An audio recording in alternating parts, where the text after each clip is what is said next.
Ladies and gentlemen, welcome back to The Truth. I'm your host, the one you love the most, Niall Hassan, back with a brand new episode here in The Truth. Back once again with my brother Lucas, and today we are going to be doing our second episode of this sleeper series, and we're going to transition over to relief pitchers. Now, yesterday's show, we did starting pitchers, and I feel like with starting pitchers, like every year, it's going to be up and down. Like I think of guys that have signed massive deals that the next years have been terrible. Big one, Patrick Corbin. Anybody remember him? He was this really touted player coming from Arizona to Washington. Obviously, that didn't work out well. Even guys like Steven Strasburg, right? I mean, Steven Strasburg, same thing. Nationals, man, they can't figure out how to sign a starting pitcher to save their life, but you never know. And then there's guys at the starting pitchers that just kind of bounce up and are guys that you're expecting to have success. And there's just random guys that have success. But relief pitching is different. This is a position that's always fluctuating. You have relief pitchers going into the year that are expected to be the closers. For I'd probably say I don't know, 5-6 of teams. Like there's always solidified closers, and then some teams go closer by committee. And then as the season goes on, guys lose their closing job based off of opportunities. They also lose their job because they can't find a way to save the deal. Or what happens is you draft a relief pitcher like a Tanner Scott, for example, and then they get traded and then they have no relevancy either. So relief pitcher is always an interesting position to me, time in and time out. We recently, in our other series, went at relief pitchers that we're going to avoid.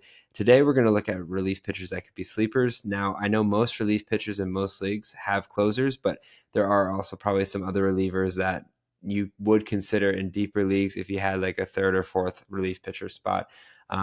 But yeah, so I'm curious to see what your first one is because you said you messed it up. So why don't you go ahead and tell me who it is?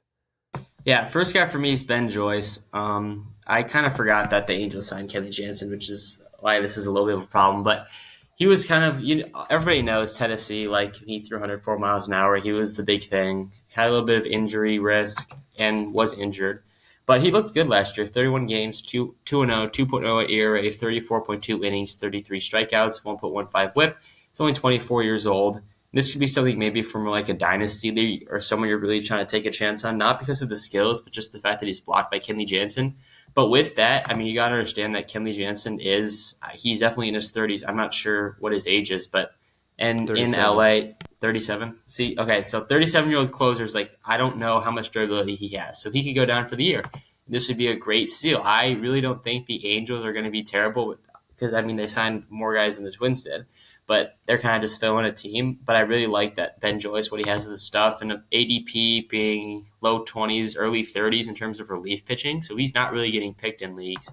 And even if you don't pick him, it's just kind of a guy to keep an eye on just because of the stuff he has, how he's played in the minor leagues, and how the Angels treat minor league players. The Angels are always an interesting team. I think they absolutely nailed I don't know how to say this thing, so I'm not even going to bother to say it. But Ben Joyce, obviously a flamethrower there from Tennessee. Absolutely nuts. I think, obviously having Estevez the first half of last season, you were like, all right, this could be the guy that ended up trading him. Ben Joyce kind of steps up in that closing role. And then going into this season, you're like, hey, Ben Joyce, like he's young, he's vibrant, he's got tons of arm action. Like this guy is going to be a unit. They go out and sign Kenley Jansen. I don't know though. I wouldn't say that I would ever pick Ben Joyce over Kenley Jansen, but in a situation, I wouldn't mind having Ben Joyce because as I mentioned, Kenley Jansen's 37 years old, right? He's getting up there in age, obviously more prone to injury. He's had a great career. Like sometimes guys just fizzle out. Not saying that Kenley Jansen is going to do that, but Ben Joyce has kind of shown that he could be the closer of the future. On top of that, the Angels aren't going to win very many games this year. So when you look at it from the grand scheme of things, is Kenley Jansen a guy that you want to necessarily have as your closer when maybe he only has, 20, 25 save opportunities because the Angels don't have that many win opportunities. So interesting player to say the least. I'm going to go with somebody that also, I guess Ben Joyce technically didn't transfer over from a team. Kenley Jansen did. I'm going to go with a closer that did transfer over to a team. It's going to be Jordan Romano. Jordan Romano now in the Philadelphia Phillies. This is kind of a weird one because for me, I also had Carlos Estevez last year, and man, did I want to gauge my eyes out watching the Phillies handle their bullpen by committee because some days it was Estevez that was saving the deal. Other days it was Jeff Hoffman. Sometimes it was Matt Strom. I mean, it was literally like a Russian roulette seeing who was going to be the closing pitcher. And I hope that that's not the case this season, but it could be. I mean, Romano obviously dealt with injury last season. missed basically the entirety of it. Even when he was, playing, wasn't very good, right? He threw 13 innings, 6.59 ERA, 1.46 WHIP. Honestly, though, the years before he was pretty solid for a closer, especially the 2 years prior. 36 saves there. He did kind of have some blown saves, 6-4, but a 2.11 ERA, 1.02 WHIP. This guy's got strikeout stuff, a 3.5 K to walk ratio, kind of a funky delivery as well. Really curious to see how he's going to be in Philadelphia, because Philadelphia is going to win a lot of games this year. Not that Toronto wouldn't win a lot of games, but I think there's more win opportunities there in Philadelphia. It's kind of funny too to look at too how Jeff Hoffman went from Philadelphia to Toronto, and now Jordan Romano goes from Toronto to Philadelphia. So I think when you're looking at closers as a whole, you got to go out and get your closers. But Jordan Romano is one of those guys that might be a little bit more intriguing, coming off an elbow injury this season, or last season, I should say. But still, a lot of opportunities to have success and a lot of opportunities to get saves in a situation like Philadelphia. So I think especially for where people are considering a guy like Romano, I definitely think he could be atop the save list, and where he's at 20 right now, I think could definitely open people's eyes and realize that that's a steal right there. What about your second relief pitcher? Second guy for me is one of my favorite. I didn't call him like my breakout pick, but he's Ryan Walker in San Francisco. I remember watching him pitch on TV against the Twins in his first year, and I was like wondering, how does anybody hit him? He throws kind of between a normal windup and a Tyler Rogers windup, and he has just a great sinker. And it's kind of like if I was playing MLB The Show, there's no way I could hit him. Like, it's just insane movement, and you see it in his numbers. I mean, last year, almost pitched in 80 games, which is just unbelievable. 10-4, 191 ERA, 80 innings, 99 strikeouts, .85 WHIP, and he was a 31st round pick in 2018. And those rounds don't even exist anymore, so he would have just been out the wayside. Again, made his debut last year, or 2 years ago, I should say. He had 21 holds, 10 saves last year, did blow 4. But he's just, I don't know, I love him. I look at his stuff in Baseball Savant, amazing numbers, like 80th percentile on almost everything. And I don't think a lot of people have even heard of him. I mean, Camilo Doval last year had a disaster season. I think he even got like sent down or outrighted. You had Doval, I'm pretty sure. So you know this firsthand. But Walker's probably going to be the closer. I don't know. He's getting so slept on. Like, people are wearing pajamas thinking about him. They have no idea what's going on. Like, he is just, I love him, and it sounds like I'm in love with him. But I think he's going to be a great pitcher in San Francisco, a pitcher friendly ballpark. I think he is going to have an amazing season. So for my second one, it's kind of a weird one. It's kind of a pairing because obviously we're recording this in February, so it's kind of hard to know for sure.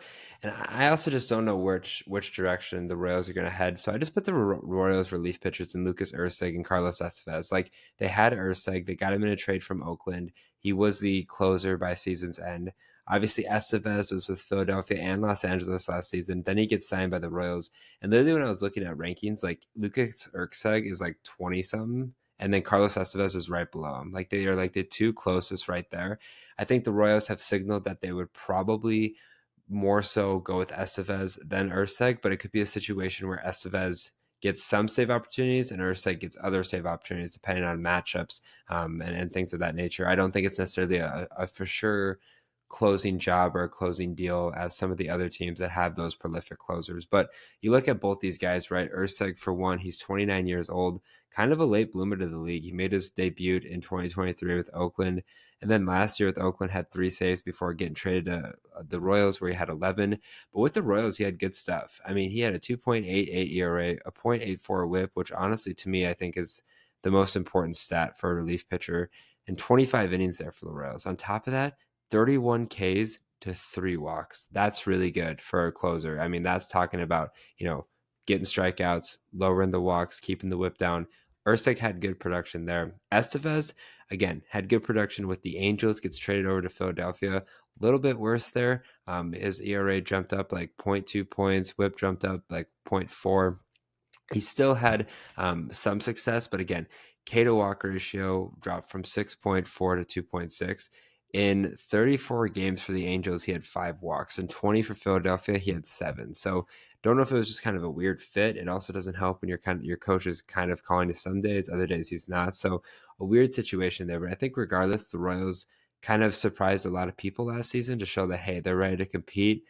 maybe not necessarily for a World Series this year, but at least for the AL Central crown, they're going to be in a lot more winnable games and they're going to be in a lot more winnable save opportunities, especially with how their starting pitching rolls out. So it's one of those things where right now I don't have a definitive answer of which one I would prefer. I think that's going to be one of those things come closer to draft day for a lot of leagues in like 3-4 weeks now, where you really have to make a tough decision. And I think that decision will be more so played out on various factors such as spring training or other areas that you hear from the Royals themselves. But both closers are very viable to do it. And I think either closer, whether it's, splitting time or one over the other, I think can definitely open the door for more opportunities there and more success for your fantasy teams. All right, what about your final guy? Yeah, final guy for me is Twins legend Trevor Megill.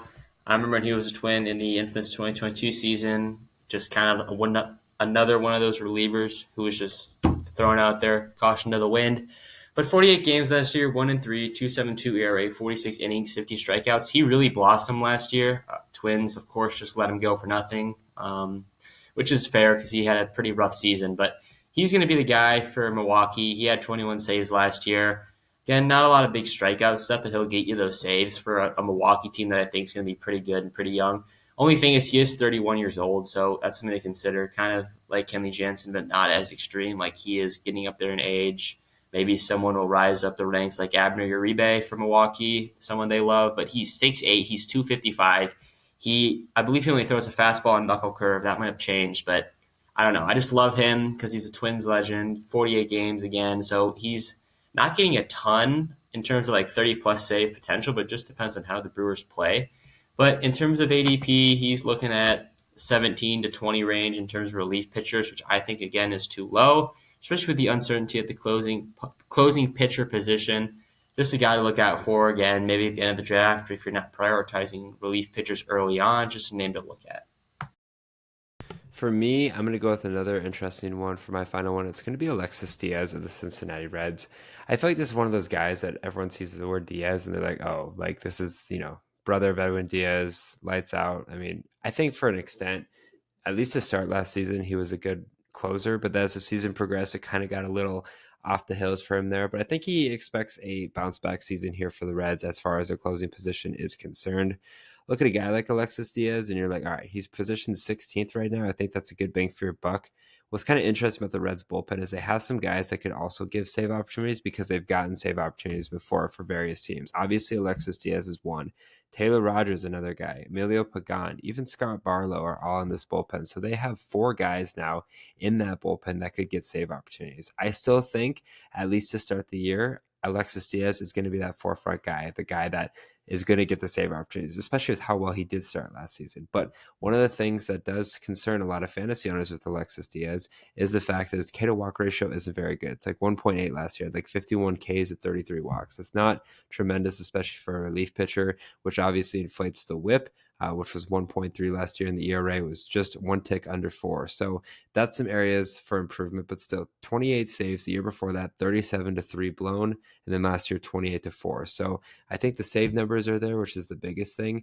If he can find a way to limit the walks and focus on the strikeouts, I think this is a guy that could be a top 10, even top 7 closer by season's end. He showed glimpses of that last season. I think Reds fans, not that the Reds are going to make a run for anything, but they're going to be in a lot more winnable games. And especially the Reds seem to always play in those 1-run, 2-run games, which opens up those save opportunities for a guy like Alexis Diaz.